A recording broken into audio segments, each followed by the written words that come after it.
Pergunta crucial. E hoje, como é que foi o grande final? O grande final.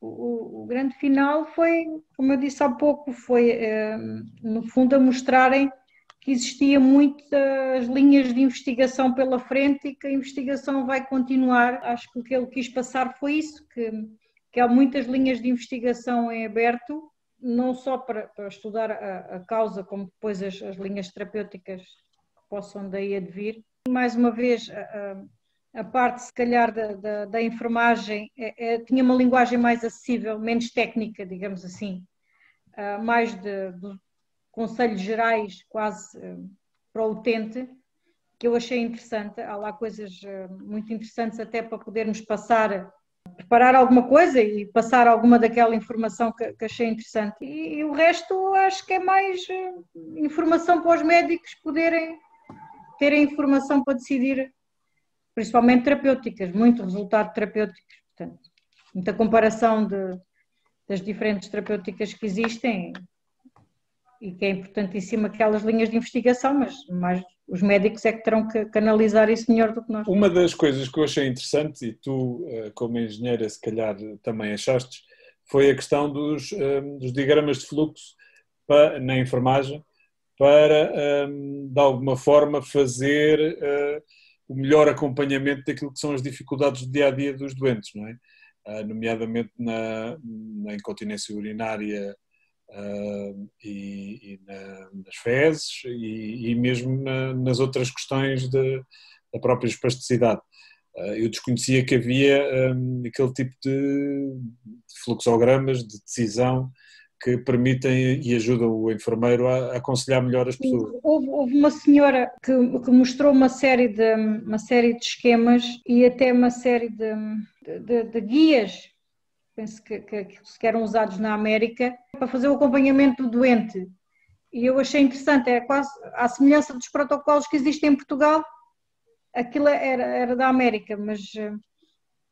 E sim, havia muito aquela questão do acompanhamento multidisciplinar, falaram bastante nisso, não apenas do ponto de vista físico, mas o acompanhamento do doente a todos os níveis, desde a família, e isso é muito o papel, foi muito o papel do enfermeiro e que me fez lembrar e realçar que em Portugal nem todos os hospitais têm aquele serviço de enfermagem como deveríamos todos ter acesso, né, enquanto utentes, e isso foi lá bastante referido por várias pessoas. Margarida, eu passo agora a bola para ti. Tu estiveste a assistir aos jovens investigadores.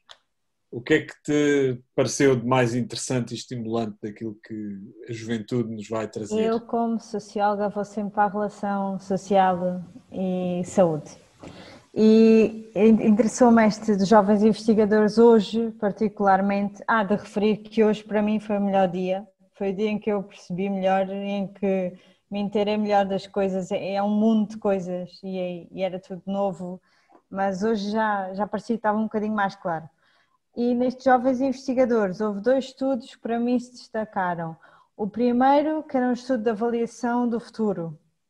Portanto, faziam um estudo desde o diagnóstico numa idade mais pediátrica, passado 10 anos, e depois estudavam qual era os efeitos na cognição e na realização socioprofissional. E eu achei isso muito interessante. Ficou provado que um diagnóstico precoce, bem como o tratamento precoce, faz com que esses efeitos na cognição e na realização socioprofissional sejam cada vez mais positivos. Apesar de, como a gente sabe, haver uma diminuição no volume cerebral e no QI, uma degradação neuronal, etc. Mas quanto mais cedo for feito o diagnóstico, quanto mais cedo se começar a tratar, melhor os efeitos. Esse estudo achei muito interessante e colocou-me uma questão que é: como é que a esclerose múltipla afeta a nossa cognição, a realização pessoal e também as nossas relações sociais? E qual é que é o futuro porque eu também fui diagnosticada em idade pediátrica, também já estou a ver passarem mais de 10 anos da evolução da doença, e esta questão achei muito interessante. Lógico que ninguém sabe o futuro, mas podemos prever e podemos estudar, e foi o que eles fizeram com este estudo. Outro estudo foi um estudo sobre a adolescência e as infecções, em que se falou que a adolescência é o período mais suscetível de iniciar a esclerose múltipla. E eu achei muito interessante porque o meu diagnóstico foi aos 15 anos, portanto é ali naquela idade. E falou-se também nas infecções do sistema nervoso central como uma das infecções mais importantes para o surgimento da doença. Ou seja, pareceu-me aqui com estes dois estudos que o último estava a tentar encontrar as tais causas que ainda não encontraram, que estão a estudar, e o primeiro mais de futuro, do que é que pode acontecer às pessoas com esta doença e o que é que têm de ter atenção. E isto remete aqui para o que foi falado no dia anterior e que eu achei muito interessante, que é a ligação entre mente, corpo e espírito. Que nós falamos, que é muito importante, mas depois no fundo existe muito estigma, principalmente entre os mais jovens, entre tratar a mente e o espírito. Porque isso implica talvez os especialistas, psicólogos, neuropsicólogos, etc. E ainda existe muito estigma. E eu acho que se nós queremos ter uma boa evolução terapêutica da doença, não podemos descurar esta relação. E achei muito interessante. Susana, houve claramente aqui algo que a mim foi revelador daquilo que é a verdadeira natureza desta doença, não é? Que é o efeito acumulativo das lesões. E, sobretudo, a soma desse efeito cumulativo das lesões com o envelhecimento. Que atitudes é que devemos tomar para conseguirmos não ficar tão para trás em termos de desempenho na função motora como na função cognitiva? Sim, eu vi alguns trabalhos sobre esta questão da esclerose na idade avançada, digamos assim. Havia penso que era uma enfermeira, que fazia, que realçava que o idoso, para além de ter todas aquelas questões da esclerose, junta-se todos os problemas decorrentes da idade e que muitas vezes era difícil distinguir umas das outras. E então, aí está, tinha que se tentar fazer alguma coisa um bocadinho mais atrás, na idade adulta, sem ser no idoso. E aí era exatamente evitar o acumular dessas limitações. Falou-se muito na importância da alimentação, mais até do que eu estava à espera. Ouviu-se falar bastante na parte da alimentação, bastante na parte do exercício físico, que era uma coisa que eu me lembro de há 15 anos, quando fui diagnosticada, o exercício físico era uma coisa quase proibida, e hoje é bastante falada a importância do exercício físico, mas muito da alimentação. Até mesmo estudos, alguns bastante interessantes, com dados concretos já sobre a influência da alimentação. E eu acho que é por aí que nós agora, enquanto adultos, podemos tentar fazer alguma coisa, para além da adesão à terapêutica, obviamente. Quanto mais eficaz for a terapêutica, menores vão de ser as limitações que vamos somando até chegar a uma idade mais avançada. E a mim aquilo que me pareceu foi que a atitude que nós temos que ter perante esta doença, não é? É que nós já temos contra nós, à medida que vamos envelhecendo, o peso da idade, não é? E ou enfrentarmos o peso da idade e as suas consequências, somarmos a carga lesional que já temos, a vida pode de facto tornar-se muito complicada à medida que os anos vão passando. E por isso aquilo que me pareceu é que tinha que haver aqui uma conjugação virtuosa de sabermos proteger-nos dos surtos e para isso tomar a medicação e seguir a medicação à risca, e por outro lado tínhamos que de facto desenvolver um tipo de vida saudável, muito ativa, tanto no estímulo físico e lá está a atividade física, como no estímulo mental, de forma a que consigamos utilizar aquilo que são as técnicas de combate ao envelhecimento também para não decairmos tanto. Tem que haver mesmo aqui uma disponibilidade nossa de percebermos que estamos em desvantagem em relação aos restantes compatriotas da mesma idade, não é? E por isso mesmo temos que ser muito mais rigorosos e muito mais exigentes com aquilo que é as boas práticas da vida saudável. O que é um facto é que a obesidade, o excesso de peso, é um handicap cada vez mais marcante naquilo que é a qualidade de vida das pessoas à medida que a idade aumenta. Margarida, o que é que um jovem, o que é que parece que um jovem tem que fazer a partir do momento que sabe que tem esta doença para chegar, por exemplo, à idade de pré-reforma, não é? Ou uma idade mais avançada com qualidade de vida que nós merecemos. O próprio tratamento acabou por nos criar aqui a oportunidade de não chegarmos tão estragados ao fim da vida, não é?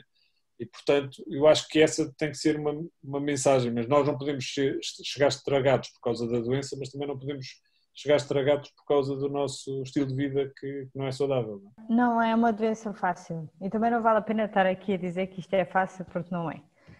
Mas com o passar dos anos vamos perceber que temos vários diagnósticos que temos de aceitar ao longo da vida. Portanto, talvez seja importante pensarmos que a nossa mente tem que estar bem. Nós temos que estar bem connosco próprios e aceitar que é esta a realidade. A realidade é assim, nós temos esta doença e ela não é fácil. Mas acho importante conhecer cada vez mais, juntar-se às associações, juntar-se com pessoas que também têm esta doença, que já passaram por esta curva, ou mal ou bem, sabem o que é que conselhos nos vão dar, e acho que isso é importante. Mas entendo perfeitamente que não seja a primeira coisa a fazer. Acho que também temos de pensar que estamos em Portugal, não temos a mesma enfermagem que se calhar há noutros países, não temos os mesmos médicos e por isso temos de pensar nos recursos que temos, mas a partir deles há que lutar e há que não desistir, porque se achamos que não estamos a ser acompanhados devidamente, devemos lutar e é para isso que as associações existem e não estamos sozinhos. Eu acho que a mensagem é muito esta, não estamos sozinhos e é importante agarrarmos-nos a quem está lá e também já teve e sabe as dificuldades e o que vamos passar. São várias as questões, a vida vai continuando, temos a questão do crescimento, das questões profissionais, etc. Eu acho que é importante, primeiro que tudo, é termos noção que temos esta doença, aceitar e perceber o que é que nos faz bem e o que é que não nos faz bem. Mais do que os médicos, somos nós que sentimos a doença, portanto, nós somos os maiores conhecedores de nós mesmos, mas temos de querer lutar por isso. O exercício físico, a nutrição, ter a mente focada naquilo que queremos fazer, preocupar-nos também com o espírito, não só com o corpo, isso são tudo coisas importantes e cada vez mais valorizadas e que temos de ter atenção. Mais que as outras pessoas, nós temos de ter uma vida super saudável. E não é para meter medo a ninguém, porque não estamos sozinhos, mas temos de ter os pés bem assentos na terra e saber que isto não vai ser fácil, mas que estamos aqui, estamos todos juntos. Por isso, é juntarem-se, é para isso que a SPEM existe, é juntarem-se a nós. Obrigado, Margarida. Não há nada como um reforço positivo para a malta ficar animada e para ficar confiante no futuro. Ouvi dizer que temos em outubro um Ectrimos em Viena. Houve ali uma espécie de uma antevisão do programa do próximo ano.